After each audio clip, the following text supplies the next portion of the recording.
Ons is in die Pesachperiode en ek kom tot besef dat die wonderwerk en die krag van Jahwe is geopenbaar oor hierdie periode. Want dit gaan alles oor Yeshua. Dit gaan alles oor sy offer en dat hy sy lewe afgelê het vir my en jou. En by hierdie uitsending van Herbou wil ek jou net herinner. Ek wil jou net herinner aan dit wat Yeshua kom doen het vir my en vir jou, want as hy dit nie gedoen het nie, as hy nie sy lewe afgelê het vir my en jou nie, het ek en jy nie die gawe van die ewige lewe gehad nie, en het ons ook nie die verlossing gehad deur sy bloed nie. So mense, in hierdie periode besef ek net weer eens die krag wat daar is in sy bloed. En net so terloops, sy bloed het nog nie sy krag verloor nie. Sy bloed is so belangrik vir ons as gelowiges en dat ek en jy dit moet aanwend in ons lewe.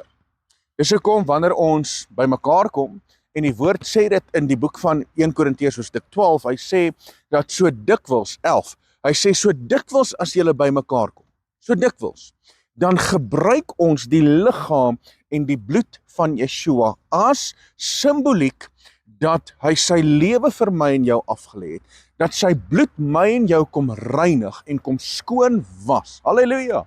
Want was dit nie vir sy offer nie, was dit nie vir sy liggaam en was dit nie vir sy bloed wat op die filterpaal vir my en jou elke druppel bloed uitgegiet het nie, waar sou ek en jy nie gewees het nie.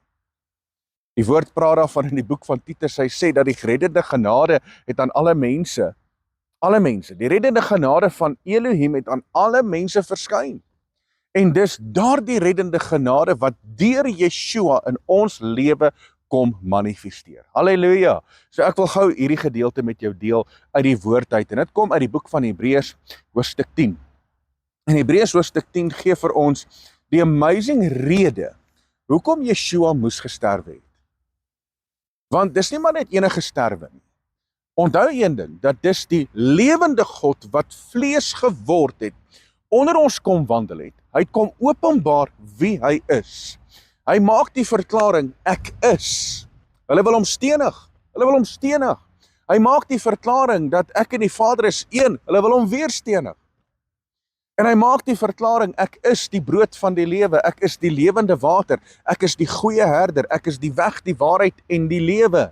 Ek is die opstanding en die lewe. Hy maak daardie verklaring om te sê, ouens, dis ek is. Dis Jahwe wat manifesteer in die vlees, en as julle my gesien het, het julle die Vader gesien. Halleluja! Is dit nie amazing wat Yeshua kom openbaar aan ons nie? Nou kom ek, vat jy gou na die boek van Hebreërs, hoofstuk 10. Hoofstuk 10. En hy sê in vers 3, hy sê, maar in die offers, nou dis die Oud-testamentiese offers, dis die seremoniële wet, en dit het sy doel gedien vir daardie periode. Maar luister wat sê die woord, maar in die offers is daar jaar na jaar 'n herinnering aan die sondes. Want die bloed van stiere en bokke kon onmoontlik die sonde wegneem. So hier verklaar die woord dat, ja, dit was goed gewees vir 'n periode, en die sonde was bedek gewees, en ons kon versoening kry, en dis hoekom die dag van versoening, Yom Kippur, so belangrik was, in die tyd van Israel, en is nog steeds belangrik, want dit dui op Yeshua wat ons versoening is. So daarom vier ons nog steeds, en ons onderhou nog steeds die dag van versoening, want dit het 'n fenominale geestelike betekenis in ons lewe. En nou sê hy sê, want die bloed van stiere en bokke kon onmoontlik die sonde wegneem. Daarom sê hy, dis Jahwe wat praat, hy sê, daarom sê hy, as hy in die wêreld kom, dis Yeshua, as hy in die wêreld inkom, slagoffer en spysoffer wou u nie hê nie, maar u het vir my 'n liggaam berei. So met ander woorde, Jahwe sê, dat hy het vir homself 'n liggaam voorberei in die vorm van die menslike inkarnasie van Yeshua, so waar God gemanifesteer het in die vlees. En daardie vlees het vir ons aan die filterpaal gesterwe, sodat ek en jy die gawe van die ewige lewe kan beerwe. Daarom sê hy verder, hy sê, brandoffer en spysoffer of sonoffer het u nie behaag nie. Toe het ek gesê, kyk, ek kom. In die boekrol is dit van my geskrywe om u wil te doen, o Elohim. So, daardie brandoffers en spysoffers was 'n verwysing na Yeshua. Maar die belangrike aspek is die offerwerk wat Yeshua vir my en jou kom doen het, veral oor hierdie periode oor Pessach, want dis die instelling van Pessach was in Eksodus hoofstuk 12, waar die volk uitgelei is uit Egipte land uit, waar die bloed van die lammetjie op die deurposte aangewend is. En Yeshua kom vervul dit dagtyd en datum 100% toe hy op die filterpaal vir my en jou gesterwe het, en hy vervul dit. En daarom kan die bloed van die lam vandag op ons hart, deurposte van ons hart aangewend word. En daarom, mense, is die bloed so belangrik.